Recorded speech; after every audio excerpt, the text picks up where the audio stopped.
Hello and welcome. This is Rappler Talk. Joining us today from Jakarta, Indonesia is Sidney Jones, a longtime observer and expert on the regional terror networks in Southeast Asia. She is also the founder of IPAC, the Institute for Policy Analysis of Conflict. Sidney, it's good to have you with us. Thank you. Well, you came out with a report July 21, Marawi, the East Asia Wilayah, and Indonesia. What were your key findings? We had several findings that I think are important for understanding what's happening. One is the degree to which there was a real chain of command operating between Syria, the fighters in Marawi, who call themselves the East Asia Wilayah, even though they haven't been recognized as such by ISIS Central, and Indonesia and probably Malaysia and elsewhere. But there was an extraordinary role being played by the Malaysian Dr. Mahmud Ahmed, who was the single portal in some ways for recruitment and financing. So what role, so if he was the connection, what role did ISIS Central play in what's happened and is happening in Marawi now? They were clearly providing direct financing, and it was being laundered through Indonesia, then sent to Marawi in tranches from Western Union, oddly enough. But I think there may have been a more strategic role that we don't yet fully understand from Syria and ISIS Central, where even though the tactical decisions on the ground were clearly being taken by the Mautes and others in that command structure, I think that there may have been some strategic direction being provided from Syria. How involved, when you're saying strategic direction, how involved was, again, ISIS Central in this? What kinds of decisions would you consider strategic? Well, I think that, first of all, the decision to move from Basilan to Lanao del Sur may have been a strategic decision taken outside the Philippines. I think that the decision to actually take over a city may have been a move that was, at the very least, approved in Syria. Now, we don't have definitive evidence of that, but when you look at some of the communications that have taken place, that may have been a decision taken outside the Philippines. And that's clearly a massively important decision when you move from attacks like the Davao attack to taking over first Butik, or trying to, and then gradually escalating it up into taking over an entire city like Marawi and being able to hold it. That's an important decision for a group to undertake. Would you consider, so as long as you've been writing about the terror networks in Southeast Asia, the caliphate always seemed to be what is ostensibly the goal. And taking land like this, this seems to be the end goal of a lot of the plotting. What kind of impact has Marawi had on the jihadists in the region? Well, no question that it's created a euphoria, particularly in the first few weeks of the takeover. It was as though somewhere in the region, in Southeast Asia, there were fighters who could actually hold on to land and keep a military at bay, and also very clearly have as an explicit goal the full application of Islamic law. That was one of the things which distinguishes Marawi and the fighting that's going on there from any other insurgency that's ever taken place in the Philippines in the same way. There's a real hardcore ideological element. So I think all of that was something that made a real difference. Is this new in the Philippines? In the past, what we've seen, at least when it used to be Jemaah Islamiyah, this was the kind of like the training ground, and Indonesia was where operations happened, right? Is this a new phase? How has it evolved from Al-Qaeda-linked groups to ISIS-linked groups? I think when you look back at the time when Jemaah Islamiyah was at its height, it's true that when Indonesians and Malaysians came to Indonesia, they came for training. And there were some who stayed on, a few, to join the fighting, and there were also about a dozen who fled to Mindanao to avoid capture by Indonesian or Malaysian police, or in a couple of cases, Singapore police. But you didn't have people coming with the desire to find martyrdom in the Philippines. You didn't have people coming to actually join the forces because they believed that this was the sexy destination for jihad. That's what's different about this particular fighting. Starting July last year, it seemed like the Southeast Asians took more of a role in ISIS Central. The Malaysian, the Indonesian, and the Filipino actually beheading on video, and then having that act as propaganda to recruit more people. Is this correct? How would you describe the Southeast Asian role in ISIS today? I think that it's important to see that the Southeast Asian role actually really began in September 2014. So we'd already had this fighting unit called Katiba Nusantara established at the end of 2014, in which all Southeast Asians were welcome and which encouraged Southeast Asians to come to Syria, to berhijrah and fight. But what happened as of mid-2016, when that video you referred to came out, was that it was getting increasingly more difficult to get to Syria. So there was a decision taken, this is another one of these strategic decisions, that for people who couldn't get to Syria, it was better to think about a closer destination that was also cheaper, but where you could also make a real imprint for ISIS. So people were encouraged to think about going and joining a jihad that was closer by, but which in ISIS eyes was every bit as valuable a struggle as the jihad in Syria. And that was the importance of that June 2016 video. And from that point onwards, we saw more messaging over Telegram and other forms of social media to say, go to the Philippines. If you can't afford to get to Syria, if it's too hard to make arrangements to get there, then get to the closer jihad.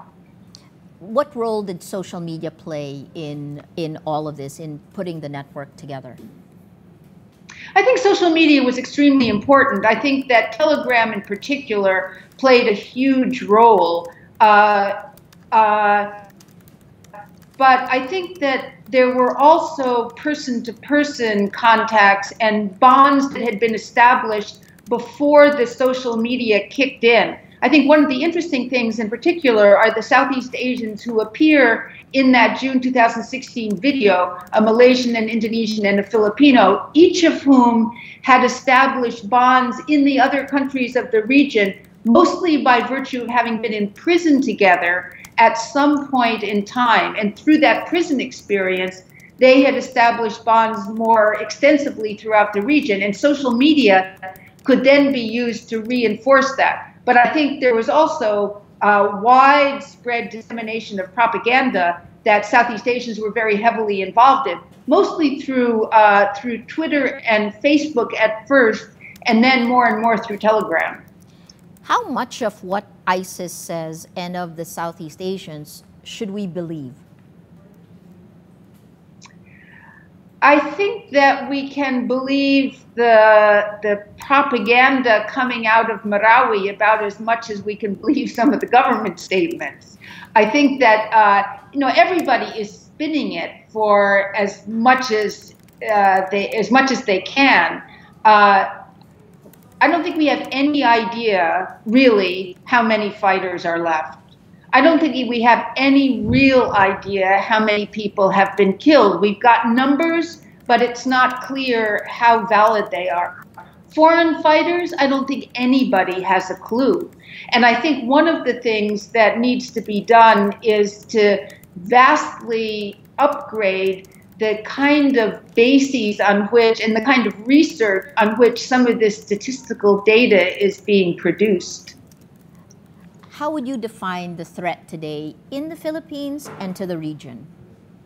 I think the threat is high. I think someone asked me the other day, was it higher now than it was when Jemaah Islamiyah was at its height in 2000 or so? And actually, I don't think that it's as high as it was then, but I do think that it's higher now than at any time in the last 5 years. And I do think that even after the military declares victory in Marawi, which will happen at some point, that we're going to see more attacks by the same groups and the same coalition in other Philippine cities. I would suspect that we would see some of the fighters from Indonesia and Malaysia who are now in Marawi returning to their own countries and providing the leadership for violent cells there. And I would see more coordination taking place among extremists in Indonesia, Malaysia, and the Philippines for regional attacks. So it's a new cycle again, right? I mean, it looks like it's we're going back to. And I think it could be qualitatively different because of the way that foreign fighters are working together with Filipinos in Marawi on this particular set of operations. How would you gauge the Philippine government response, the military response, and then the declaration of martial law in Mindanao? First of all, it's very hard for someone sitting outside the Philippines to second guess what the Philippines government has done.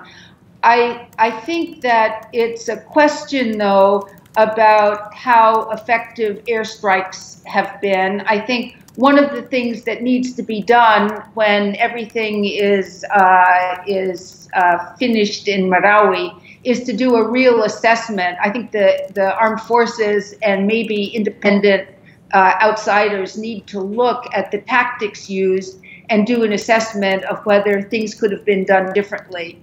I think there also needs to be an assessment after the fact of what information was available before Marawi erupted, and to see where the missing links were that might have been filled if things had been different.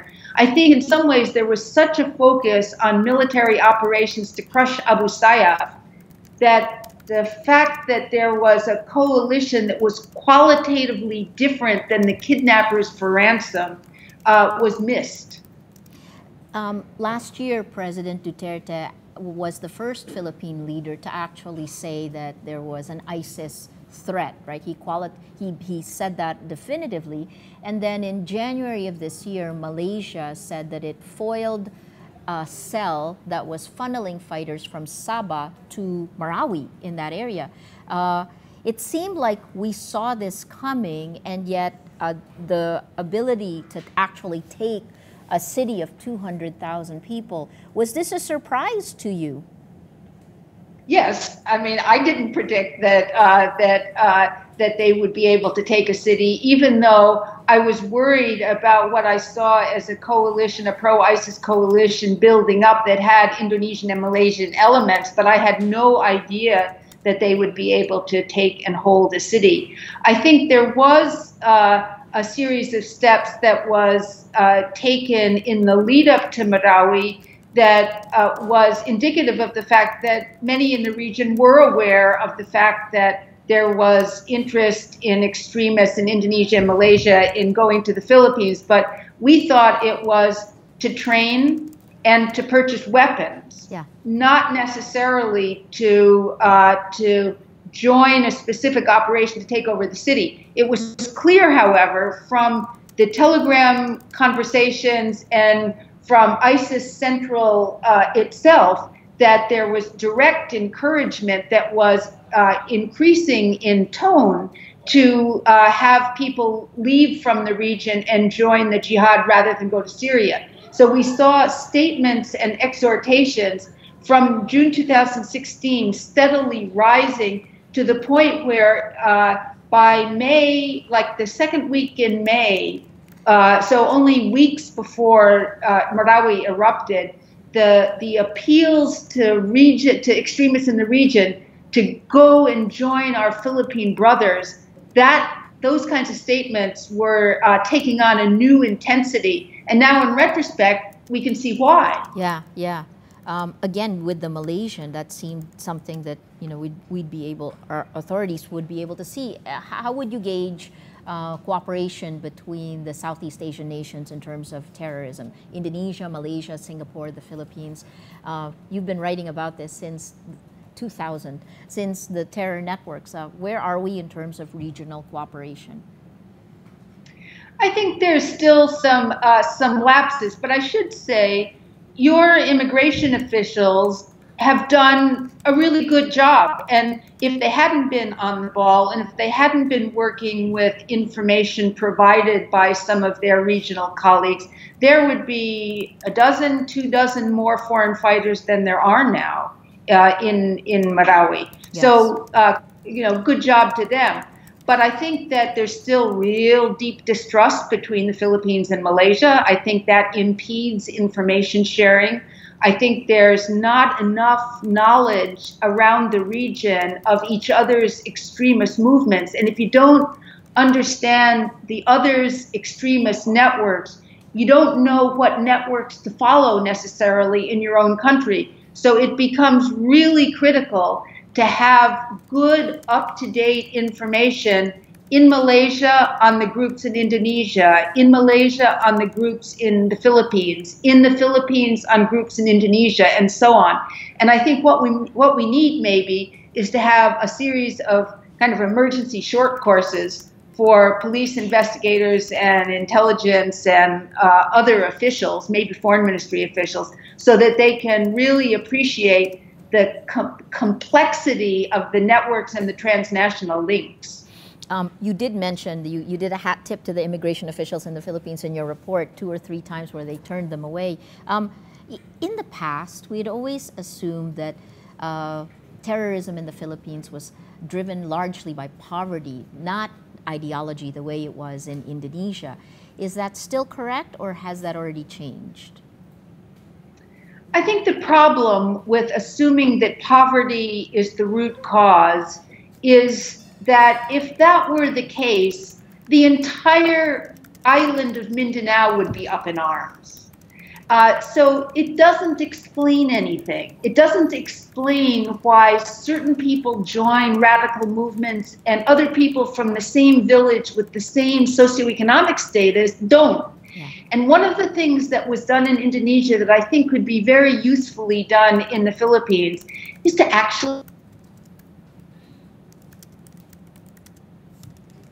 Okay. Sidney, can you hear me?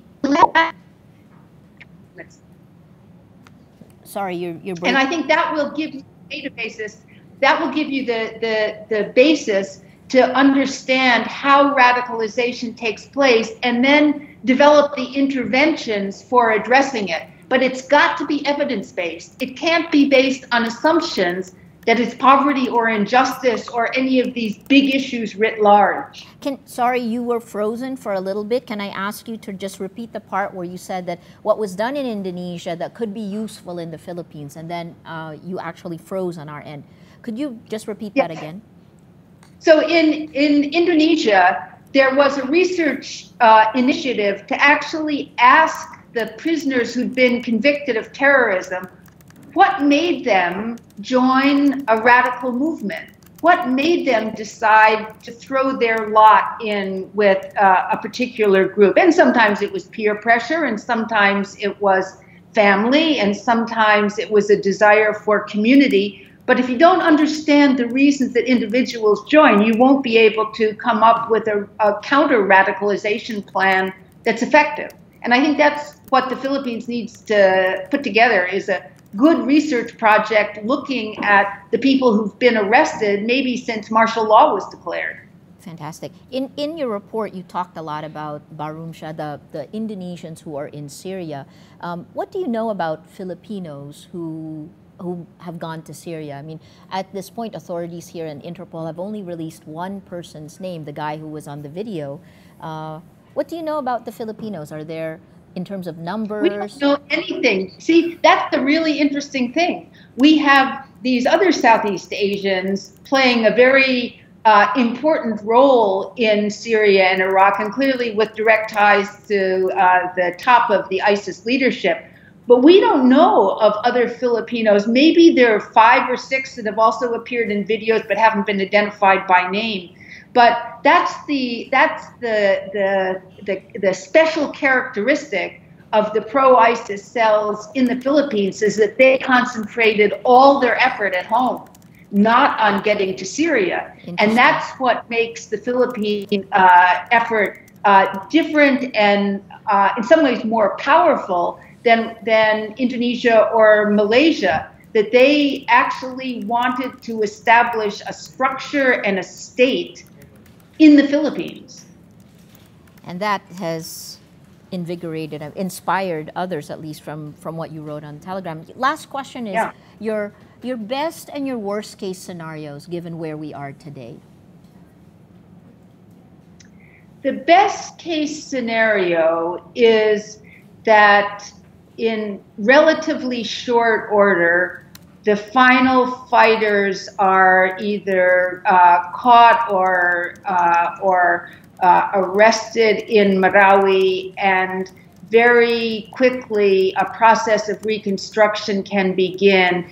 And this is extremely important, the government develops a strategy for combating extremists that is not just military in nature, that actually gets to understanding recruitment patterns, including in Mindanao universities, including in student associations in Catholic universities, not just the state universities and polytechnics, because this was not just a poor person's movement. This was a middle class movement from well-funded and well-off families, in addition to the fighters that were brought in from existing insurgencies. So I think that there needs to be a very carefully thought-through strategy. And if there is one, we might move forward in trying to reduce the possibility that what happened in Marawi can, just like a water balloon, spread to other areas.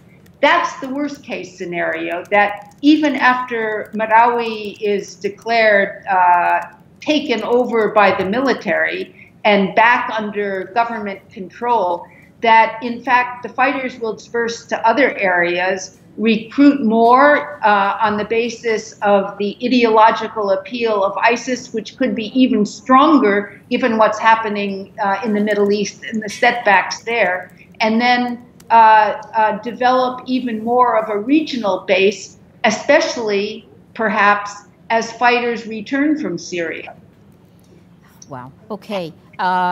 It is another evolution. The last question is, in the report you talked about what ISIS's claims in Manila more as a distraction. I mean, there were 2 IED explosions in Quiapo in the church. ISIS also claimed the resorts world. How do you look at these claims and how credible are they? I think that they should be treated seriously. I don't think we have a full picture yet of exactly what happened, but the second Quiapo explosion was at a Shia center. That seems very likely to me to have been an ISIS attack. It's sectarian in nature. People don't go after Shia centers just out of personal feuds or business disputes. And likewise, I think there is a chance that we're dealing in the World Resorts Casino with someone who had converted very shortly before the attack took place. And there is nothing that's mutually exclusive about a disgruntled employee and a recent convert who decides to undertake an action based on a new ideology. It's very likely he could be both. But I think we need to take an open mind to both of them and not rule out ISIS a priori as being involved. Thank you. We've been speaking with Sidney Jones. She's the founder and the director of the Institute for Policy Analysis of Conflict in Jakarta, Indonesia. Look forward to hearing more from you, Sidney, and more research out of the Philippines. If people want to tweet or post, do you have a Twitter account? I do. It's at Sidney IPAC. At Sidney IPAC on Twitter. All right, guys. Sidney Jones, IPAC. I'm Maria Ressa. Thank you for joining us. Bye-bye.